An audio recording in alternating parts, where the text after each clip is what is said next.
great opportunity to introduce you, if you're not familiar with our amphibian migrations and road crossings project. Let's see. Okay.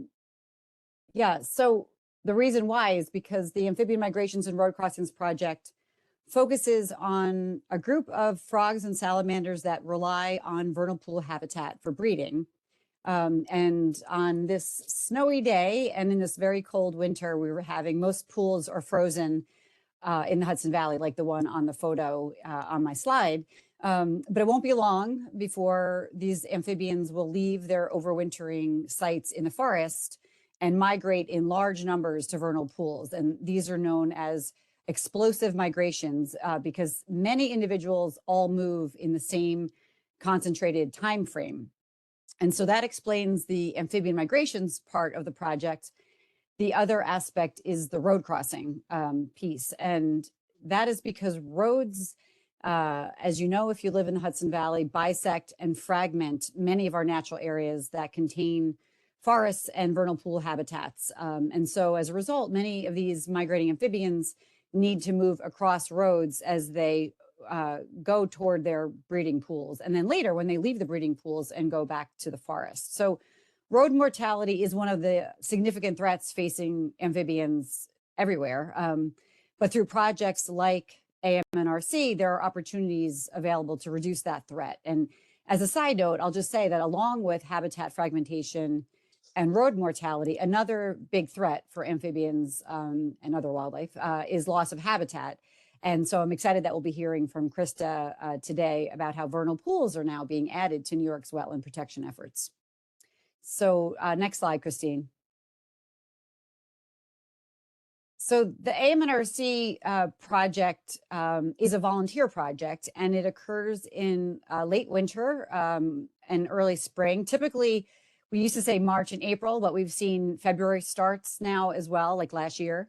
The project focuses on the estuary watershed that Christine just described. And it involves nighttime surveys of roads because the migrations occur when it's dark.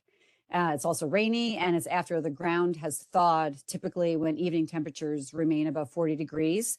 So I'd like to think that this is a very special group of volunteers willing to endure those conditions.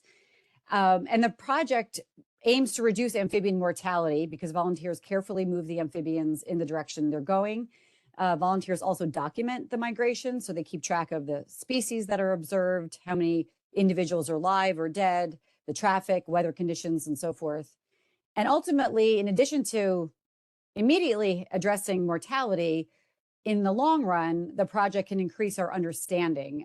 In addition to helping us understand the migration itself, when it happens, and where, the data can be used to also locate good habitat, like forest and wetland habitats, and also help us see where mitigation might be needed, where there are road crossings with significant mortality. So things like temporary road closures or dedicated crossing guard teams. And in a few places, there's even been, not in the Hudson Valley recently, but there are a few instances in the country where under road passage has been constructed in order to allow for more safe passage.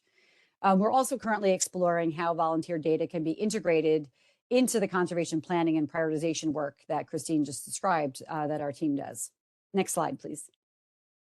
So all that said, it's really important for volunteers to be trained, particularly to ensure their safety while out on the roads, as well as the safety of the amphibians, and to also make sure volunteers understand the data collection protocols so that we have accurate data that can actually be applied to conservation planning. And so this month we have several opportunities, 2 trainings that are in person in Orange County and Greene County. And those dates are on the slide.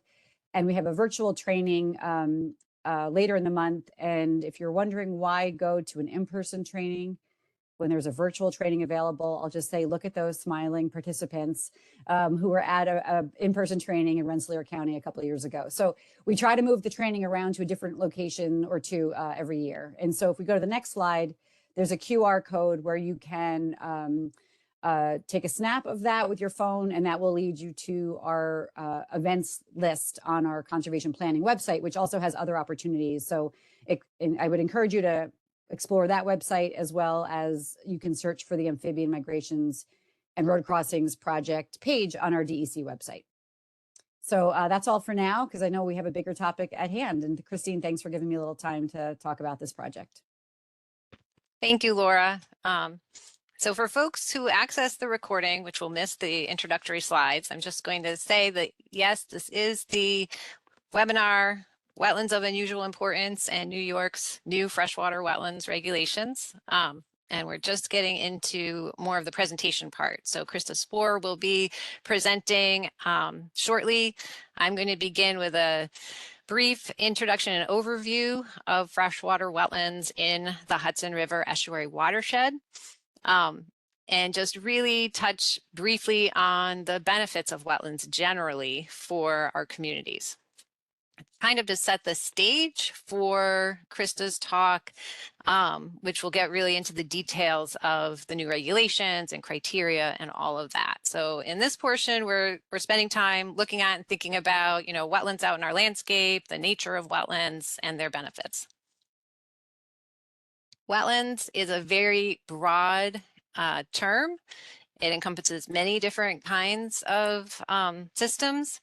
And so I wanted to take a moment. I know on this webinar, we have folks with varying levels of familiarity with wetlands. So just to start from some basics, what is a wetland? And wetlands are transitional between dry land and between water bodies and lakes, rivers, ponds, that kind of thing. And that transitional nature of having some amount of wetness is really important to understanding them, understanding their diversity and their benefits. Wetlands are defined by 3 basic characteristics involving water, soil, and vegetation. So they need to have an amount of wetness, either flooding or saturated soils for a long enough period of time throughout a year. That hydrology is a key characteristic, and within wetlands, due to that prolonged period of saturation or periods of inundation, you have soils that develop particular characteristics. And those are called hydric soils. And you have vegetation that either can tolerate those specific wet or flooded conditions, periods of wetness and dryness, or you also have some vegetation, you also have some vegetation that really requires those particular conditions. So water, soil, and vegetation are defining characteristics of wetlands. And one point we like to make is wetlands are not always visibly wet. And so the vernal pool habitat here, just to look at a couple images quickly, in a springtime, late spring, you can see actual ponded water there. And then later, that same pool, later in the season, will be dry at the surface. You can still see evidence that water was there and what conditions were there, and you dig into the soils and you'll see conditions that indicate that. But at the surface, it's going to be quite dry.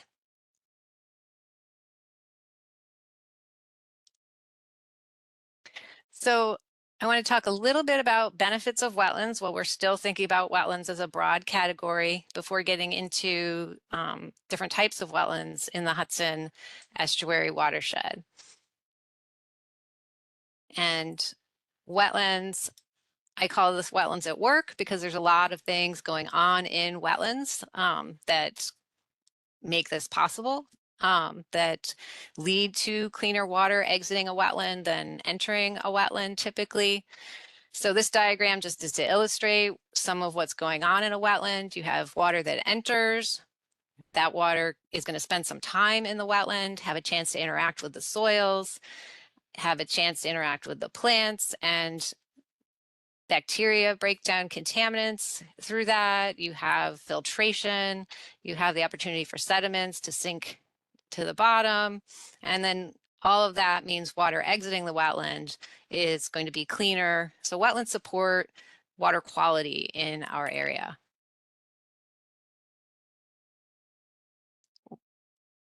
Wetlands also, if you think about water that may enter a wetland at some speed through runoff during a heavy precipitation event, Wetlands can store and hold on to water and then slowly release it out. So they play a role in flood control in our region.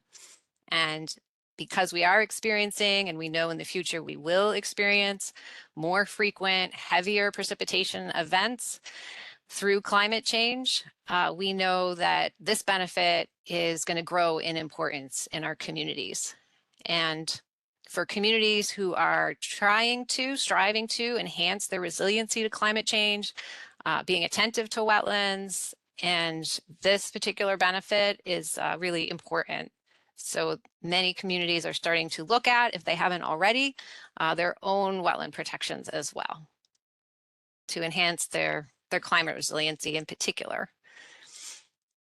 Wetlands, of course, are really important habitat. So if you think about that transitional nature, they have some wetness, they're not entirely dry.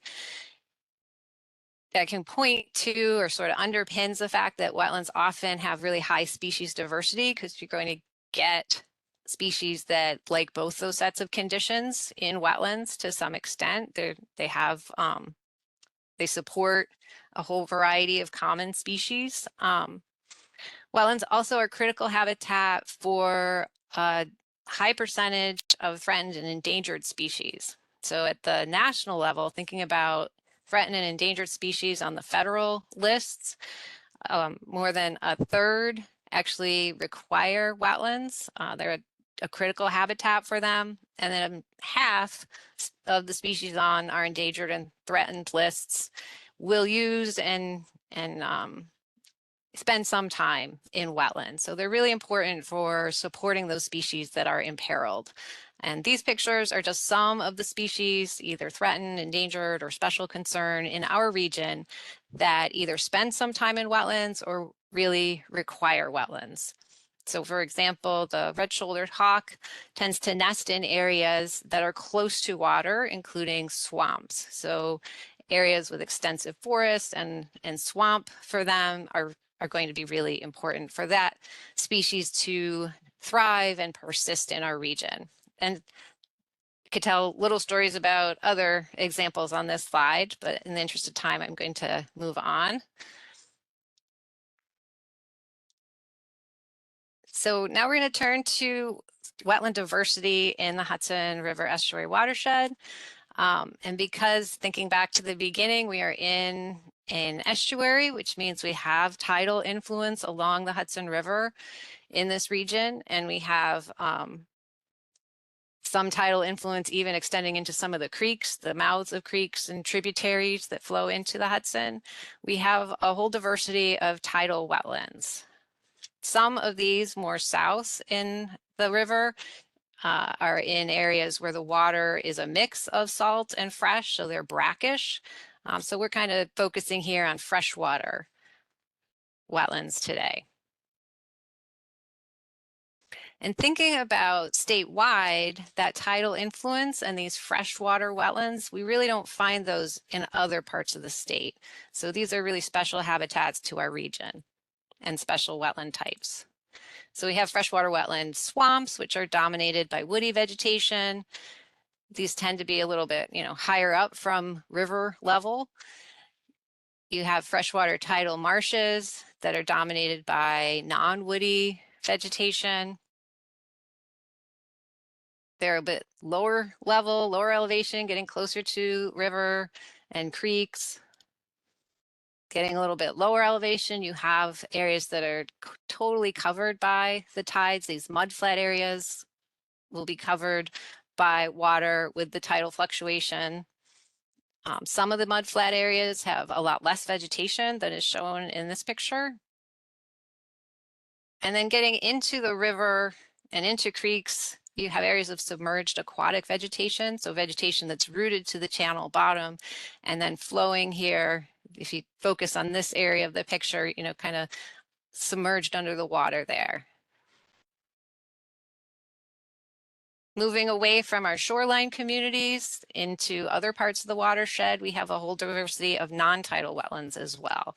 I'm not going to talk about all of these types either, but touch on some of the more broad categories of wetlands and then take a little more time talking about vernal pools because those are specifically listed as a type in the unusual importance criteria. So we have marshes. Again, these are dominated by non-woody vegetation, sedges and rushes, those types of plants. These can be shallower or deeper. Often they occur near water bodies like streams or ponds or lakes. There's a great variety in marshes in our region. And swamps, again, woody vegetation. In our region, we tend to have quite a lot of swamps. It's not that they're uncommon.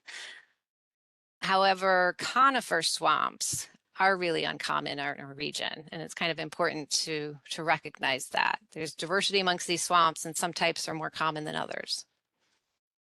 In areas where you have groundwater seeping out of the ground, discharging from the ground, you have seep type wetlands. And in areas of clay soils, you can have these wet meadows, and these tend to be really difficult to identify, but they can be really widespread in certain areas.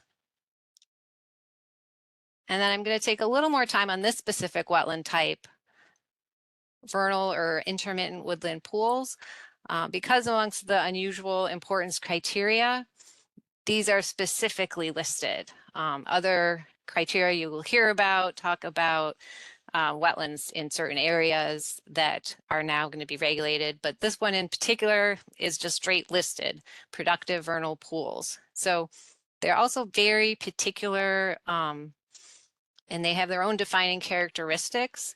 So as you saw at the beginning, they have this cycle of wetness and dryness. So they can fill up because of snow melt and rainfall, but they will dry at certain times. They tend not to be connected to streams, not to have flowing water moving through them. And that isolation from streams and moving water is really important to support those amphibians that Laura was talking about that move to these pools to breed. The absence of fish enables those species to breed and be productive. So these habitats are really critical for those amphibians, frogs, salamanders that really rely on this habitat. And these, because of their isolation, and their size, they tend to be small, much smaller than the acreage that has been the threshold for state regulation for a long time. They haven't been captured by regulations, either at the state or federal level, prior to what's new and what Laura or Krista will be sharing in the new state unusual importance criteria.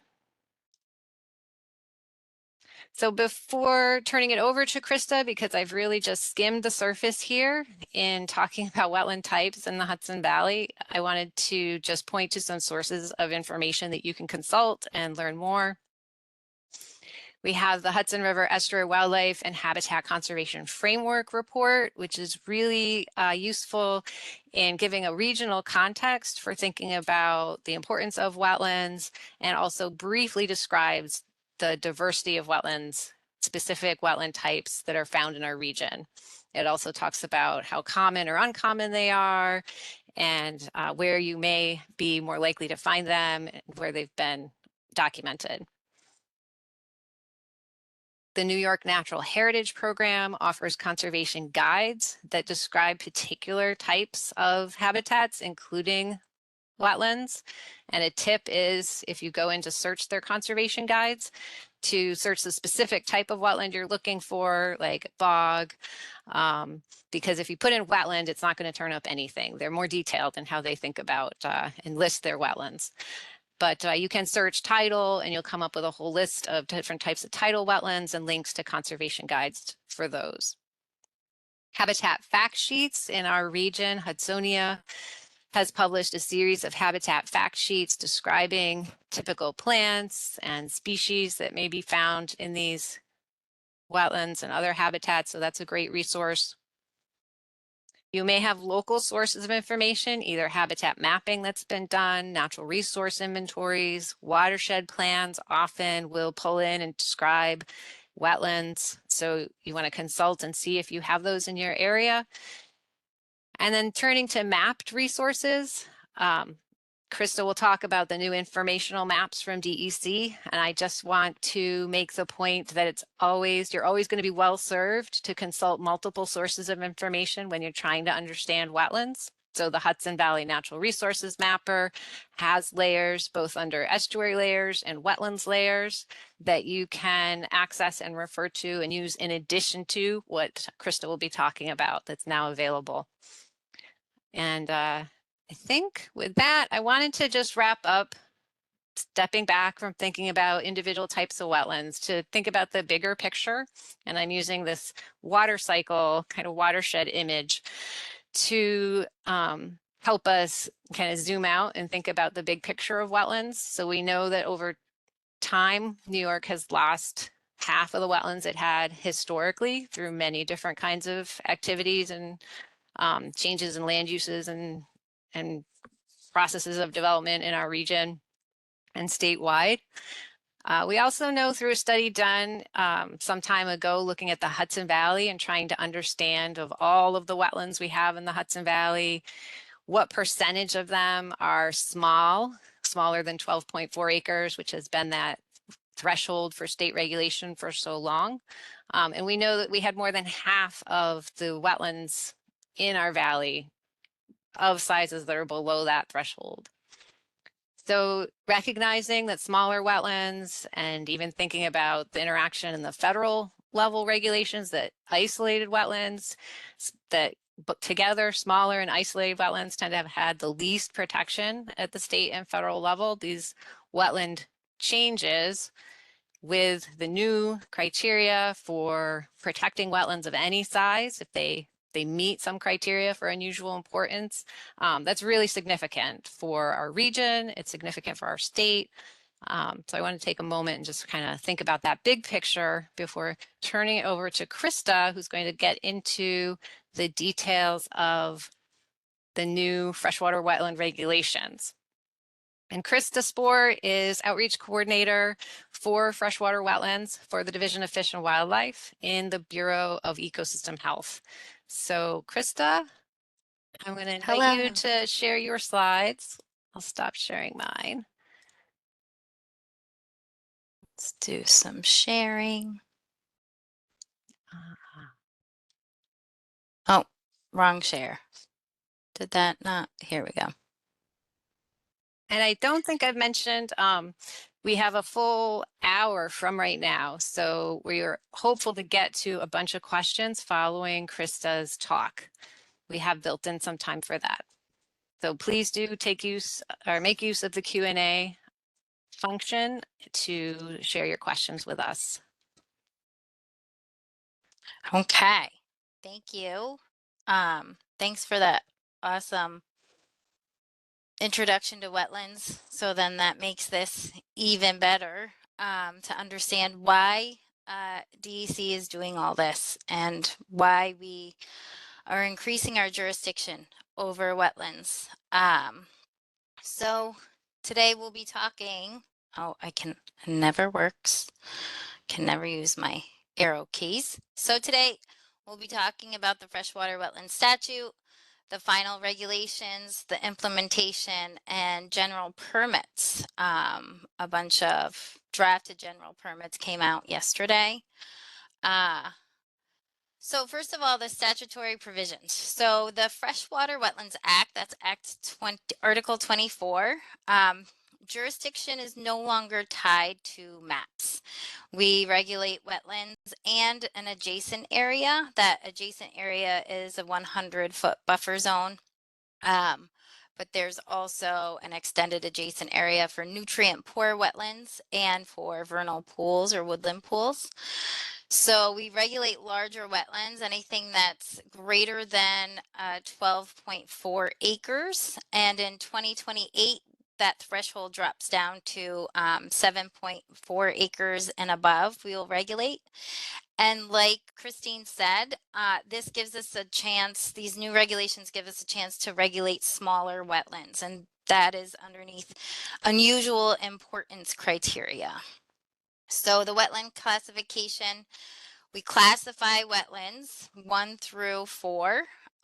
It's based on remote characteristics, and they're used in permitting decisions. So 1 being the most restrictive in the permitting process, and 4 being the least restrictive. Going back to those old maps. So we created our maps back in 1975 is when the Freshwater Wetland Act was enacted. And these were based on a field visit of each site, taking in consideration the wetland type, the benefit, and the distribution and the location. So just looking at the old maps, regulatory maps versus today's technology. So this is an old one of the regulatory maps. And then when you put it up against what we use today, you can tell that there's a lot of wetlands missed on the landscape, which was the whole reason for this push to change legislation to change so that we are not beholden to these maps, because we were not upstanding the first statute to regulate wetlands 12.4 acres and greater back in 1975, because we had missed so many wetlands on the landscape. And Laura gave a very good analogy of, would you really want to be driving around with your atlas map, your AAA spirally book, trying to find where you're going? Or do you like your satellite handheld, tells you step by step how to get there? So now to these informational maps, and that's exactly what they are. They are not the end all be all to this is where jurisdiction is on the landscape. So that's why I wanted to make sure you saw this disclaimer. This disclaimer won't pop up, unfortunately, right when you come to the informational freshwater wetland mapping layer. It is if you hit the little information icon, but it is stating that these are information use only. And so you need to, if you're questioning if there's wetlands on your parcel or your project, you will submit a jurisdictional determination request form. And we'll get into that later in the presentation. So going on to the wetlands of unusual importance. This is again the way that we can regulate smaller wetlands on the landscape. And there's 11 criteria. And this is a vernal pool or a woodland pool right in the center. So these are the 11 classifications: the urban areas, rare plants, previously designated as a wetland of unusual local importance. There's 13 of those on the landscape. Wetlands and floodways, previously mapped wetlands. Habitat for essential behavior of endangered, threatened, special concern species of greatest conservation need. Watersheds with significant flooding, productive vernal pools, class 1 wetland, regional or local significance, and significant for protecting the state's water quality. So these Krista, yes. I'm sorry to interrupt. No. A couple of people are saying they aren't seeing your slides. So would you mind stopping sharing and starting again, just if that makes a difference? I'm not sure what the issue is. Most people can see, just hoping we can bring the couple other folks on board. Yes, of course. You never know what goes on with a snowstorm, right? Okay, so let's try this again. And while you're doing that, I would just add for participants to maybe just go up to the view on the menu at the top also and just see what, maybe they have something selected that perhaps the slides are showing up on a different screen than the speakers, for example. So thanks, Krista. You're welcome. Okay. So let's start again. Share. Maybe if I share.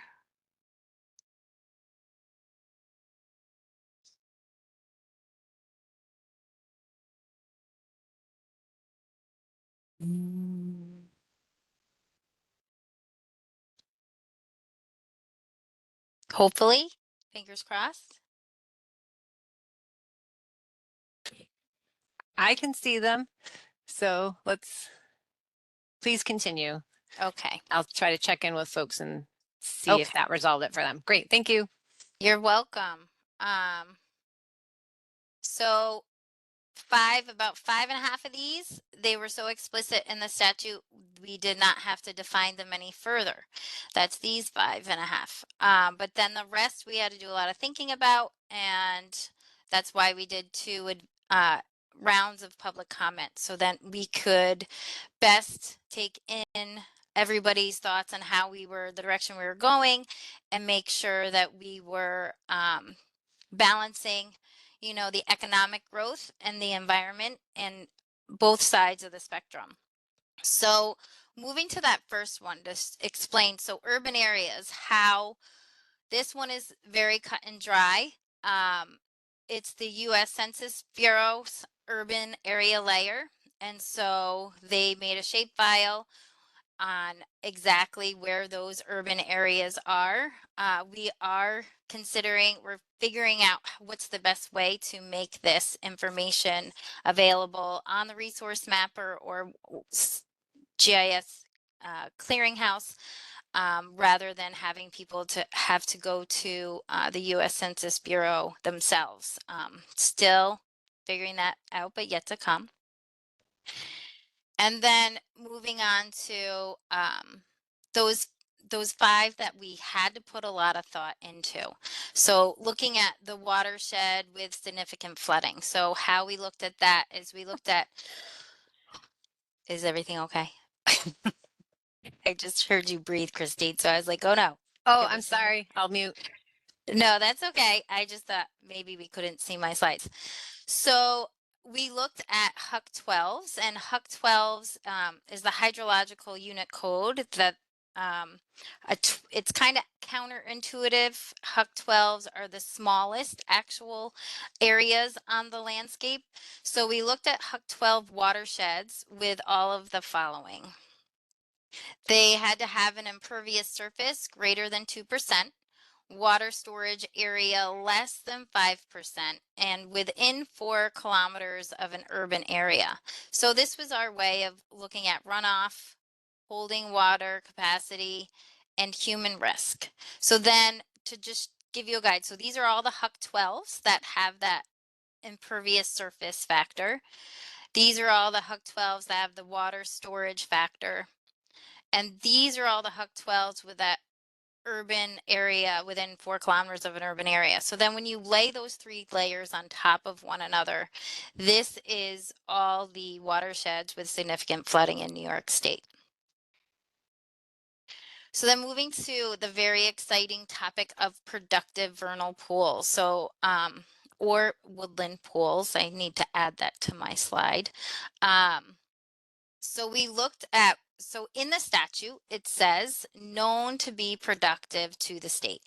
And the Natural Heritage Program already had done a survey on all the productive vernal pools across the state. And so we took that data and we boiled it down to, okay, they have to be productive. In order for them to be productive, they have to have this many egg masses of these species. And they broke up the state into 5 different 5 different areas. That's the Adirondack, Great Lakes, Southern Tier, Hudson Mohawk, and Lower Hudson, New York City, Long Island area. So when we did those rounds of comments, we got a lot of good feedback that our numbers were really high for your area, for the Hudson Mohawk area, and that it shouldn't be 55 plus egg masses for the spotted salamander and 30 plus egg masses for the wood frog. So those got dropped down to 25 egg masses for the spotted salamander and 10 for the wood frog. So bottom line, these vernal pools need less egg masses to be claimed productive, to be on our list of a regulated vernal pool. And then the path to regulation. So it is a there's many steps to go through to have that vernal pool be regulated. It must have wetland vegetation. It must be surveyed, must be productive. So that egg mass count we just talked about, it must be documented, must be submitted to DEC, and it must get on the list and then posted on our website, and then it's regulated. So there was a couple of questions that came in prior about vernal pools. I just remember the one off the top of my head. I will answer the other questions at the end of the slideshow, but I want to address it here that we are working closely with so Bureau of Ecosystem Health is my bureau that regulates the wetlands, and BEH, Bureau of Ecosystem Health, is working closely with the Bureau of Wildlife and the Heritage Program to create this program. So it's still being in the works of how those submittal forms are going to look. It's all going to be housed on the website, right on the Wetlands Program page. So at the moment, if you have any questions, you can send an email. There is vernalpools@dec.ny.gov. But I wanted to mention that.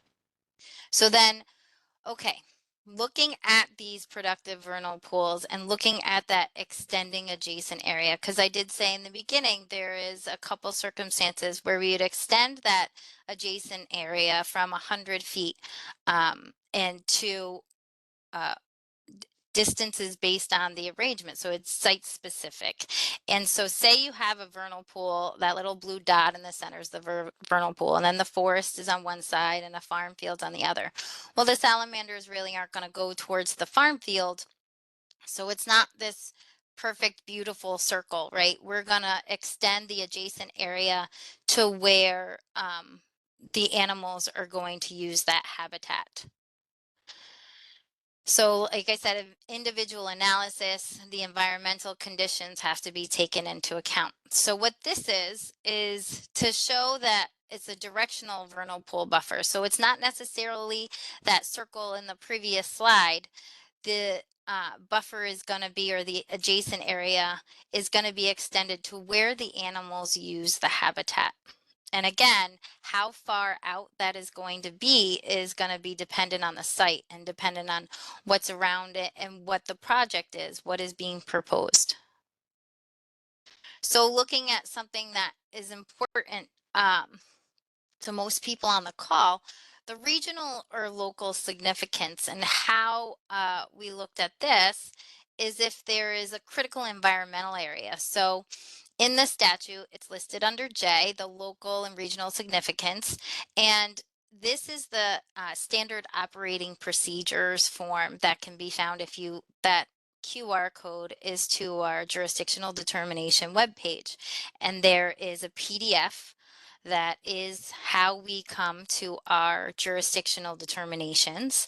And in those jurisdictional determinations SOP, in the appendix F of that SOP is this critical environmental area. So these are all the ones listed in New York State currently, but it will be updated as people jump on the bandwagon of protecting more wetlands. And it is to be noted that it has to be a CAA with specific reference to wetland protection in that CAA. So transition period or grace period. There's proposed regulations include a transition period of 3.5 to 2 years if before the first of this year, the project meets one of the following: DEC wetlands permit or complete application, a final environmental impact statement or a negative declaration for a type 1 and unlisted actions by the lead agency, or their site plan approval by the municipality. And we interpret this site plan approval very broadly. Extending the adjacent area. We talked a little bit about that for vernal pools, but it's also for these nutrient poor wetlands. And vernal pools that are known to be productive for amphibian breeding.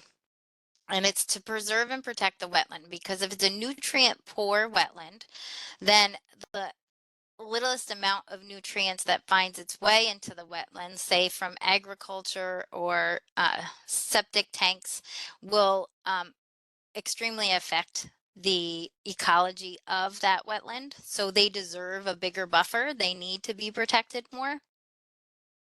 And it's an individual analysis of each nutrient poor wetland or productive vernal pool. So the same rules apply to the nutrient poor that I was talking about to the vernal pool. It's site specific of that wetland and what's going on, and also what that project is. So the whole JD process. Step one, so JD being jurisdictional determination. You know, government loves their acronyms, and so you're going to hear JD a lot. So step one, determine if a parcel or property is within Article 24 jurisdiction. You're going to look at, you're going to go to, sorry, I get happy with my clicker. You're first going to submit that jurisdictional determination online to central office. And then step two is to determine the extent of the wetlands on the parcel or the property. So that's the delineation, and that's going to go to the region. So you can have regional staff delineate your wetlands, or you can get a consultant to do it, and then regional staff will validate that delineation. And then step three, determine if a project requires an Article 24 permit. So that's a project JD. And to try to understand the process a little better, there's this flow chart, and it's just the same thing. So if this is a parcel jurisdictional determination, so first the applicant is going to put in the request form on the website. It's going to go to central office to determine if there's any jurisdictional wetlands on the parcel. So does your parcel have jurisdictional wetlands on it? Yes, wetlands that meet 12.4 or above acreage, or any unusual importance criteria. And then therefore it's identified as jurisdictional. So if it's a yes, then you go over to the positive parcel JD, and then jurisdictional wetlands are classified. Oh, and diamond, I forgot to take that out of this one. It followed me. But if you get a no, the wetlands do not meet either the acreage threshold, or it doesn't have UI criteria, it's deemed as non-jurisdictional, then central office will send a non-jurisdictional, or an NJ, acronyms, again, we love them, to the applicant. And then you can proceed with your project. But if you had that yes, and you're following the arrow, then that will take you to the project jurisdictional determination process. So the applicant either hires a consultant or contacts the region to request that delineation. Find out where those boundaries are on that wetland. So then the region verifies that delineation, or that it was performed by a consultant, or they do the delineation themselves. Then the applicant develops the project plans showing the verified delineation lines and showing where that project is going to be.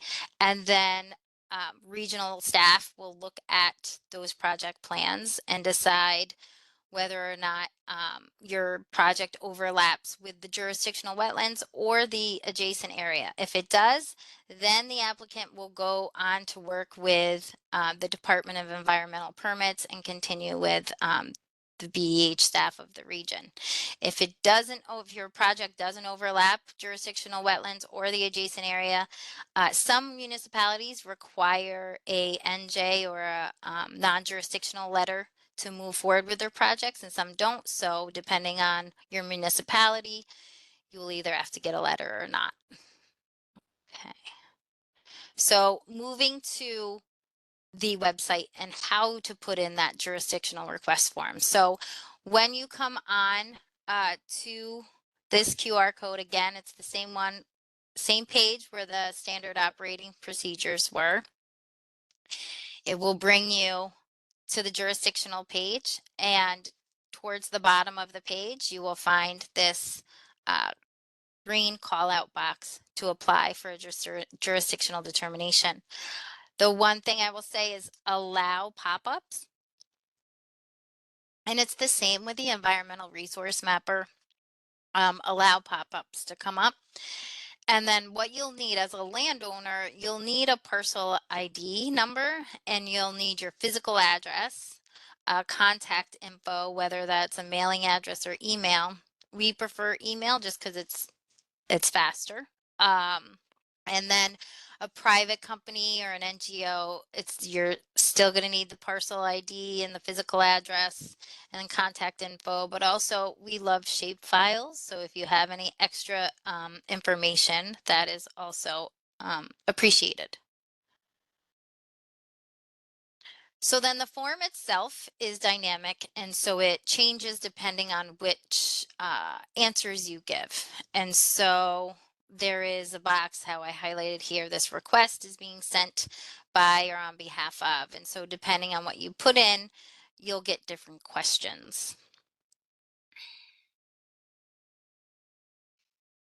And then when you put in your address, it will pop up the coordinates for you and this blue tag. So it's important that you can see that blue pin. And if you can see that blue pin and the longitude and latitude, then you're in good shape. We have the information we need to give you a determination of that parcel. So the timeline for the JDs, 90 days to provide a parcel JD and 90 days to provide a project JD. If the department fails to provide a definite answer in writing or notification of an extension within 90 days of the receipt of the parcel jurisdictional determination or the project jurisdictional determination, the requester shall make notice of that failure by means of certified mail. And then if we still don't reply after receiving that certified mail within 10 business days, then the waiver shall be, or the parcel shall deem non-jurisdictional for 5 years. So if we drop the ball on our end after meeting these thresholds, then the parcel stays non-jurisdictional for 5 years. Okay, so the review of the jurisdictional determinations. If a person wants an appeal, first, you have to have that initial consultation or delineation. So a field meeting on site to discuss, what's going on, why is there a disagreement? And then complete a JD appeal application within 120 days of that meeting on that initial consultation. It's not within 120 days of when you put the JD request in. And the acceptable basis of appeal is missing technical information, incorrect application of regulatory criteria, or incorrect application guidance. And the department has 60 days to respond. So moving on to general permits. So I talked about it briefly in the beginning. There are general permits that we have come up with to ease the regulatory burden that this mass shift of jurisdiction. So these general permits, so you might be asking yourself, well, what is a general permit? Where a general permit under the Uniform Procedure Acts,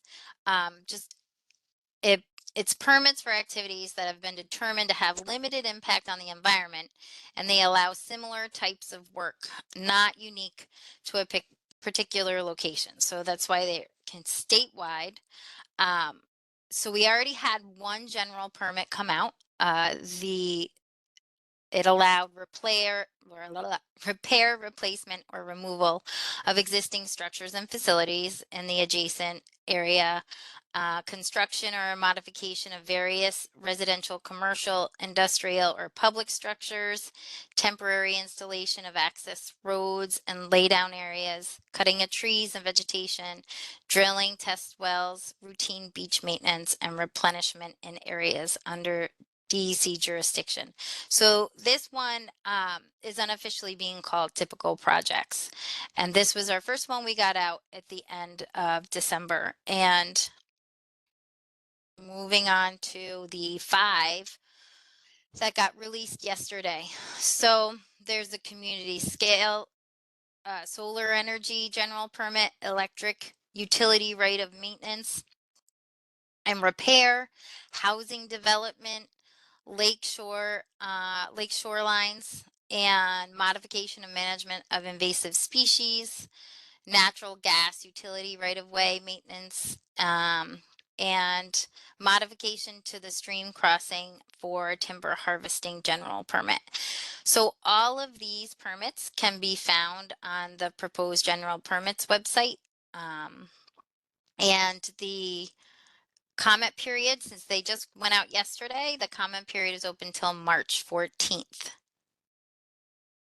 Okay, previously sent in questions. So I'm going to stop my sharing so then I can read the previously shared questions.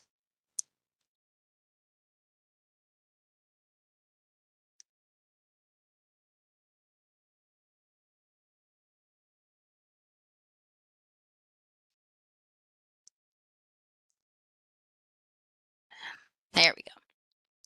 I'm just going to circle back.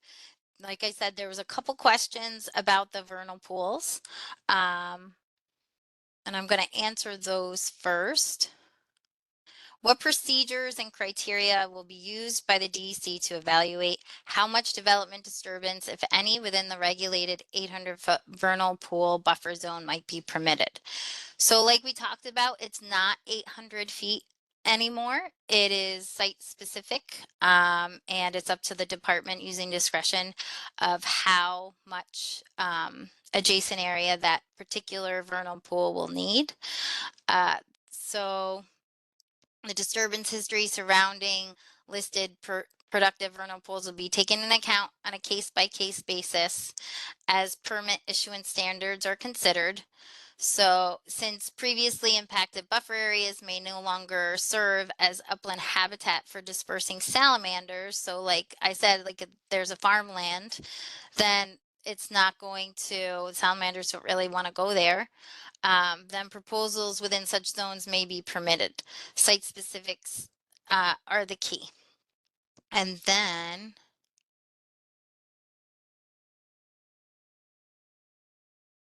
the other one was about how can I find out if a vernal pool is on private land has been recorded. So the specifics of that, we have not posted a list of productive vernal pools online, but we'll be doing so in the coming weeks. Whether or not a specific vernal pool is regulated by the department as a productive vernal pool can be determined by consulting the productive vernal pool lists. If the vernal pool in question is not on the list, it has not been documented as being productive and subsequently listed by DEC. Okay. Will DEC jurisdiction extend to any areas within the Adirondack Park? So I meant to talk about it when I had the urban layers up because the urban layer one showed that blue outline of the Adirondack Park. And we will regulate any wetlands that are within the park that cross over the line to the state, because wetlands don't really care about our arbitrary boundaries and state lines and such. They go where they need to go.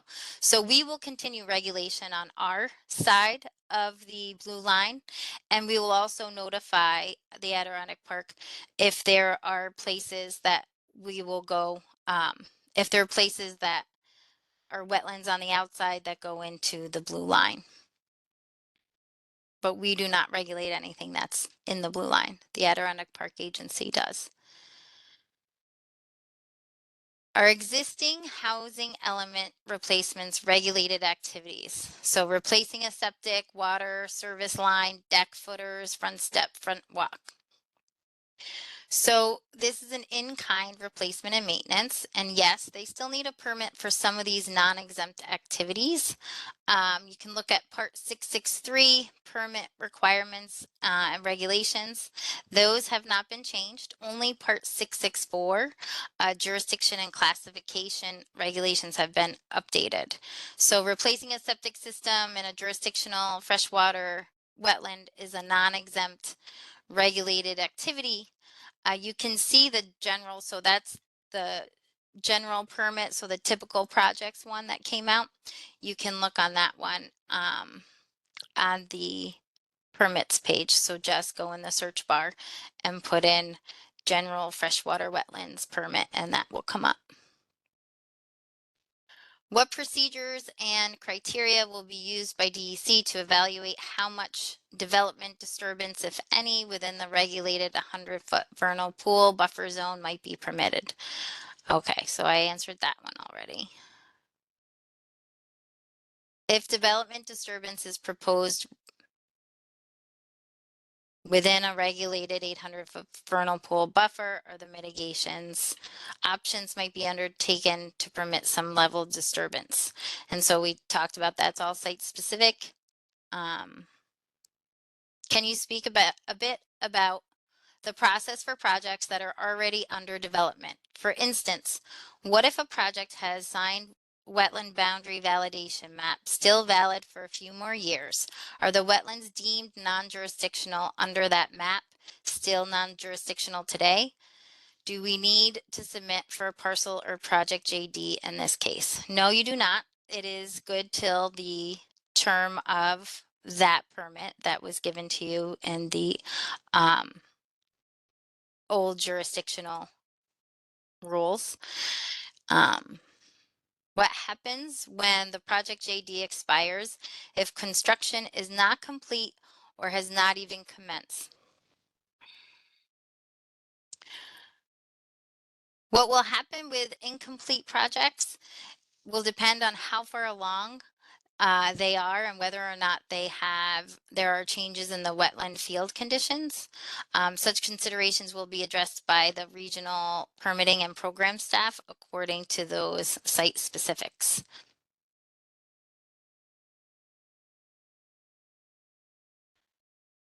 So what happens if previously jurisdictional resources or resources not previously but now anticipated to be jurisdictional are to be impacted and an application was submitted under the previous rules? What's the path forward? Does the applicant need to start over with a parcel JD and potentially wait? So the applicant needs to review that part 664.1 C and D to identify the grace period. So that transition period slide that I put up, and apply the circumstances. So basically, where is the application at? Was it a complete application?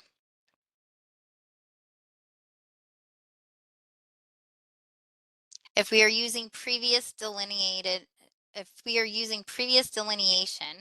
where we have a DEC signed map valid for another few years and are avoiding the resource and adjacent area, do you still need to submit a parcel JD? No, that project meets that part 664.1 applicability, so you can proceed. Once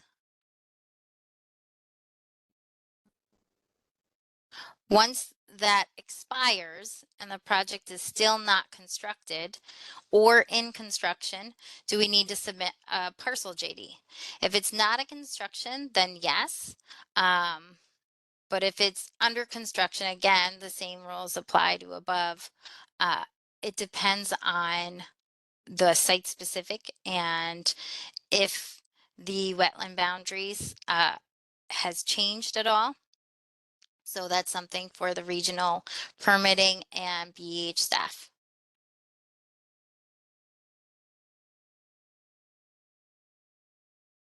We submitted a project for a permit in December 2024. Will this parcel project be reviewed using the 2025 regulations? If you submitted a complete application or again had the project met those requirements in part 664.1 applicability, then you go to the old standards. If not, then you do the parcel JD request and you see if there's now new wetlands on that parcel. Can you clarify the timeline of the process to obtain these JDs? So for projects having a validated delineation of jurisdictional wetlands, that's so first 90 days to get that parcel, right? That parcel JD. And then for projects having validated delineation of those jurisdictional wetlands, it's another 90 days to provide a project JD. There's no time limit on DEC's delineations or validations of consultants' delineated wetlands. Okay, so those are the questions that came in beforehand. We can answer some questions that are coming in. So I'm gonna look to the chat. And I do want to introduce Matt Walter. He is the program manager of New York State. He is here to help with, I'm sure there's, as I've been gabbing along, there's probably a ton of questions. Good afternoon, everybody. Sorry, I can't. My camera is fritzing out on me, and WebEx generally has been. So sorry to not have my camera on, but I can tell you, you're not missing anything. Yeah, some of these questions in the chat, in the Q&A, and in the chat, some of them are fairly complex and really difficult to type in answers to them on the fly, but we can try to go through some. Do you want to pick any specifics, Krista, or? Yeah, I'm searching them I've right punched now. in. Okay, I've punched in some answers, and I don't really understand what was going on, but I was punching in other answers, and then as slides changed or something, what I had typed in, the field closed, and then I tried again, and WebEx is not my friend today. I don't know what's going on. It's this So, lovely snowstorm. yeah. Yeah. So, And Laura and I can also kind of scan and pitch some questions your way too. So there's a couple questions here regarding stormwater, stormwater detention ponds, and those are a tricky one, and really they're going to be evaluated on a case-by-case basis. We've gotten this question a bunch of times, and in situations where a stormwater detention pond hasn't been maintained, it's filled with sediment, it's become vegetated with hydrophytic vegetation, and it really is functioning ecologically as a wetland. It may be regulated as a wetland, especially if it's in an urban area. And there are different degrees of how far along it is, and it's really a case-by-case basis review that the regions are going to have to engage with you on. I can't give one solid answer as to how this will be managed. Here's one that I think I know the answer to, but anybody else can jump in because it's about nutrient poor wetlands or nutrient poor wetlands common in the estuary. So in my knowledge, there's not that many in your area. There is what I'm trying to remember if it was 22. It's a number. All the nutrient poor wetlands are known on the landscape, and I can't remember exactly what the number was, but you guys in the Hudson area can verify if I am correct in stating that there's not that many in your area. Laura, do you want to? Sure. No, my understanding is that the wetlands considered nutrient poor are generally rare on the landscape. Yeah, they are mostly in the Adirondacks and some out west, the fens and bogs. There's a few out west. We do, however, in the estuary proper, have tidally influenced wetlands. And I do see there's a question about that. If you maybe want to just talk a little bit about the tidally influenced wetlands that might be covered by Article 24 changes under the unusual local importance. Yes, so there is, it's changed in the statute that now any tidal wetlands that were not covered by Article 25 are now going to be covered by Article 24. And so those are those special wetlands that come up the Hudson. Is there more, Matt, that I am missing? Yeah, so it's between the Troy Dam and above the Tappan Zee Bridge. Those are the tidally influenced wetlands. That will That be. yeah, that will be. So tidally influenced wetland not regulated under Article 25, as Krista just stated, and then contiguous to tidally influenced wetlands that are regulated under Article 25. So what that means, under Article 24, we're regulating wetlands that fall outside of the mapped extent of tidally influenced wetlands that are regulated under Article 25. So where those wetlands continue and are not mapped with the tidal wetland mapping, Article 24 will pick up jurisdiction of those wetlands and regulate them. And that was developed in recognition of climate change and the changes that will be coming and have already ensued. So, Yeah. Thank you. Well, thank you. And related to climate resilience, I know that's part of why now urban areas, right, are receiving some focus. And there was a question about whether or not there's a minimum size to the wetlands that will be protected in urban areas, or are all wetlands in an urban area considered jurisdictional?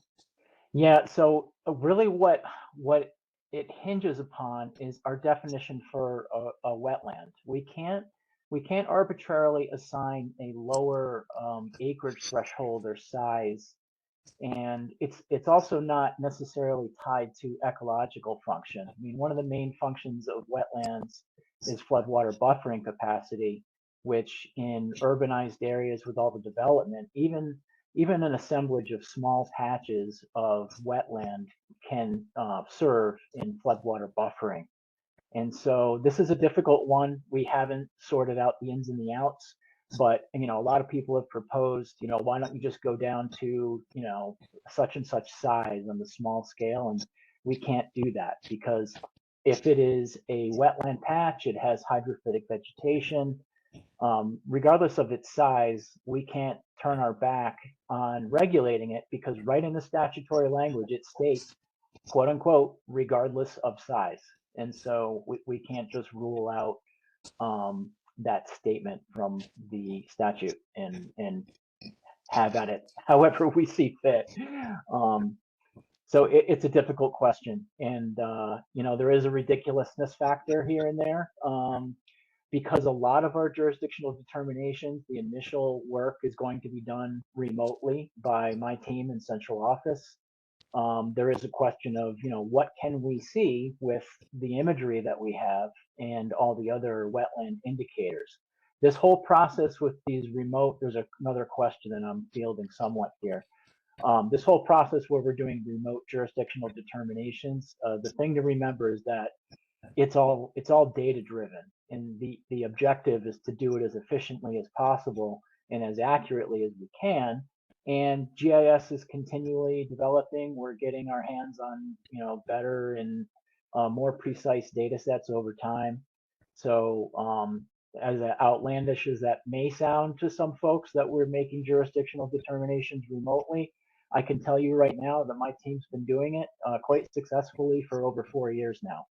We've been working with the Office of Renewable Energy Siting, reviewing large-scale energy project proposals, and looking at wetlands remotely, identifying acreage thresholds, and you name it. And we're doing this with desktop assessments using geographic information systems data. Over. Yeah. I think. That is. I know these answers are so long because it's very variable depending on the question. So we have taken to saying over when we're done answering because, yeah, otherwise you would never know when we're done. I'll jump in, Christine, unless you had something. Go ahead. Okay, no, I'm just seeing maybe this will be an easier question to answer, but I imagine other people have it. Somebody questioned or asked, what if jurisdictional wetlands are not on a parcel that's, I guess, being considered for a project, but the proposed activity would be within a wetland buffer? And that is part of what we're identifying when we're doing jurisdictional determination. So if somebody suspects that there may be, they've looked at wetland mapping, we've looked at our informational mapping, our previously mapped wetlands, national wetlands inventory, national land cover data set, soils, high resolution satellite imagery, you name it. Anything that seems to indicate, or based on standing on site and looking off 50 feet off the parcel, you see a wet area that's vegetated. You should be putting in for a parcel jurisdictional determination to address the possibility that a wetland offsite may have an adjacent area that extends into the parcel boundaries where the project is going to occur. Okay, thanks, Matt. And somebody, I guess, related to that, a similar type question, it says, what happens if, I mean, this is getting again to your point about you're using the best available data, right, and remote sensing information. And somebody did ask about what does remote mean? It basically is referring to this desktop jurisdictional determination from all of these imagery sources. But somebody asked, what happens if a parcel JD comes back as non-jurisdictional, but there are wetlands, in fact, present. They're just not showing up on the informational maps. So I think the answer to that question, you just kind of got to that idea of reviewing all of the available imagery. But I'm assuming in that case, they could contact the department, right? Well, in the interest of trying to do these as efficiently as possible, we already recognize the fact that we're not always going to be right. We're going to make mistakes. And when we give a jurisdictional determination, the determination is only good for 5 years. So we only screwed up for a period of 5 years. So if that helps, with the project, probably if we missed it, there aren't going to be dire consequences to wetlands because we've gotten pretty good at what we do. But there are going to be times when there's going to be some kind of wetland patch somewhere that we could not see in GIS and wasn't otherwise, we couldn't see in satellite imagery or other aerial imagery, and it wasn't otherwise well represented in the Cornell modeled informational maps or NWIs or any other data set, soils, whatever. So we are going to miss some, and we're aware that that's going to happen. And in those cases, we give a jurisdictional determination. It's good for 5 years. It's also, like Matt said, we've been doing this, or him and his team have been doing this for 4 years with large energy projects. But we also have the regions, and those are boots on the ground. So there are times when you're looking at remote data and you're like, this doesn't make sense. It doesn't add up. And then we can always reach out to our region and boots on the ground and say, can you go to this site and tell me what you see? So there is a way of looking at things on the ground as well.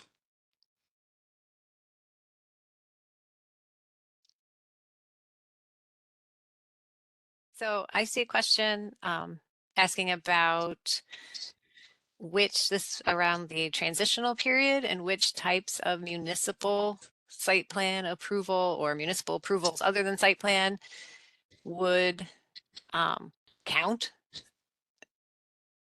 I think, Krista, you spoke about that term being interpreted broadly. Maybe there's a specific place people could refer to find more detail on that as well. I'll put this in the chat, but really what you really want to look at is the very beginning of the express terms.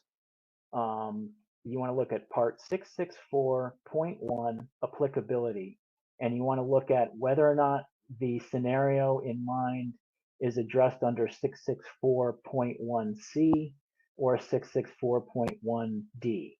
And that lays out, we in our advanced notice of proposed rulemaking where we less formally reached out to get input.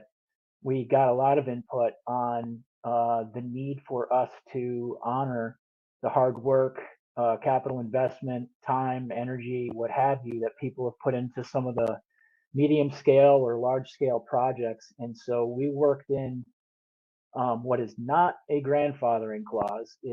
We informally refer to it as grace periods. And so we've got it broken down based on when the new regulations will be applied to a certain scenario. But it depends on what stage a project is at, whether or not there's been any engagement with the department or with the lead agency, whether or not an applicant has a final environmental impact statement for the project, accepted by the lead agency, written site plan approval from local government, and then it gets into what period, if requirements are met, how long will a proposal for a minor project have a grace period. That's a period of 2 years for minor projects. So January 1st, 2027, the new regulations for a site where you've met applicability under 664.1, you'll have a couple of years before the new regulations take effect. And then major projects, we give a little more in recognition of all the, larger scale, more planning and time and energy and money that have gone in. It's a period of 3.5 years. So new regs won't be applied to that site until July 1st of 2028. But I'll put that reference in the chat, and I will quickly find a hyperlink directly to the express term so people have it at their ready for them at their disposal. I'll do that right now. Thank you for that. Laura, do you have another question ready to go, or Well, no, I actually just posted, as somebody asked, to get the link to the freshwater general permits public comment information. So I just put the link to the environmental notice bulletin in the Q&A, but I also just pasted it to the chat. Thanks. Sure. I just read, I'm sorry, I was in the chat answering questions, so then I saw this one pop up. There is a probable vernal pool of significance on a parcel that is soon to go on the market and may be at risk of development. If this is not jurisdictional, do you have advice to concerned community members to protect it? If the current owner doesn't want to do an environmental assessment, what is the next possible course of action? So if it's the current owner doesn't want to do an assessment, you do need the landowner's permission, because you have to take egg mass counts and all of that. And if it's on the market, I would say just keep an eye on it, keep in contact with the people that might want to be buying it. And then there is a email you can reach out to, and I mentioned it before, vernalpool@DEC, and I'll put it in the chat. And just keep in contact with us, because maybe, things don't look so great now, but maybe things will shift in the future. I know it's not the greatest advice, but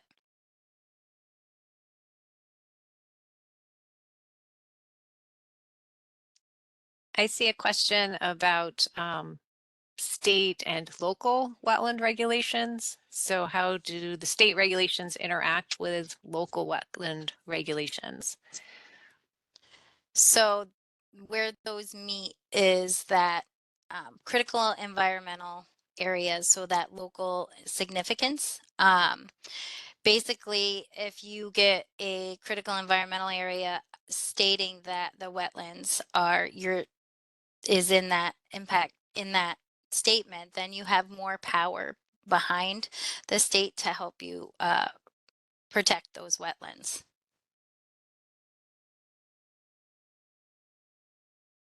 There's a couple of questions about the use of consultants for delineation, and if there are specific credentials required, and is there, there's another question I think about if there's like a list available.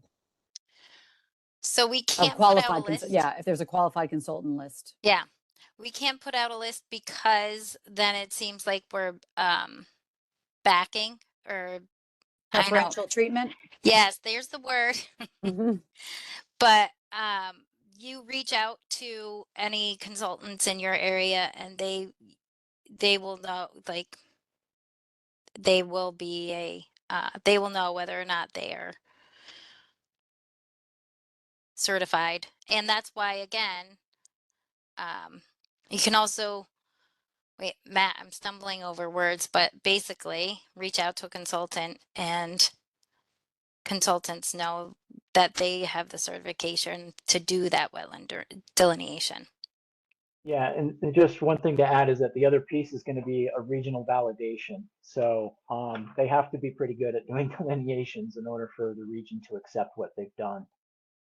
So the region is going to go out and walk the line, may bump out some flags, but it is going to be reviewed by the department before it's cleared and goes on into a project jurisdictional determination phase. And consultants know that. So they will be able to tell you if they feel comfortable doing that delineation that they know is going to be checked by the state. So we are in our final 2 minutes and we've gotten many, many, many questions. And I know we will not get to all the questions people have submitted. So just to acknowledge that for folks who submitted questions, and if you're not hearing an answer, it's the quantity and time constraints that we're running into here. I did want to go back because I didn't fully ask that question about the local regulations. Another aspect of that question was about does the state regulation like supersede local wetland regulation that a community might have? And my understanding is that local regulations that are in local law, as long as they're stricter than New York State, locally those continue to be in effect and enforced. The state does not kind of take back that authority just because they're regulating wetlands as well. Yes, it's just like federal and state, right? So the state state regulations supersede the federal. And so then it funnels down even further so that the local supersedes the state. Which is good because the state, right? The state is boots on the ground and then local is even more, you're actually in it. So you want to have control over what you're regulating. So we've had over 100 questions in the Q&A, which have been challenging enough to monitor. I know there's even more in the chat, which we're not monitoring for questions as much as the Q&A. Krista, I believe the department is planning on getting some kind of FAQ out at some point, Yeah. right? So some of these questions might be incorporated into something that's available online that attendees here can potentially look at in the future. Is that right? Because we can distribute that when we do a follow-up of this webinar. Yep. And so just to let you know, I have 10 pages already of a Q&A from the past 2 webinars that I've done. So it is a monster of a document. So if your question is not answered in some way, shape, or form here, it will be answered on that Q&A. That's great. Thank you so much. I don't know if folks realize that there's been like more than 2,000 people attending these various webinars and lots of questions are coming in. Yeah. So thank you. I love all the interest about wetlands, and we just had World Wetlands Day, even though Groundhog's Day kind of steals the light. Yeah. Yeah, thank you so much, Krista and Matt and Laura for joining us and being part of this webinar, making it happen today and spending so much time answering questions. Thank you so much for the opportunity. Thank you. Folks can continue to send in questions, and we are repeatedly going in and updating, adding to our Q&A documents that we're posting online, just trying to continually field questions, even outside of these WebEx meetings that we're hosting. So thanks everybody for your time, and apologies for not being able to field some of the more complex questions, the devil's in the details, site specifics and all that. But we will do the best we can in providing you with good, thorough answers for questions that you submit. So thank you for your time. We really appreciate it. Thank you.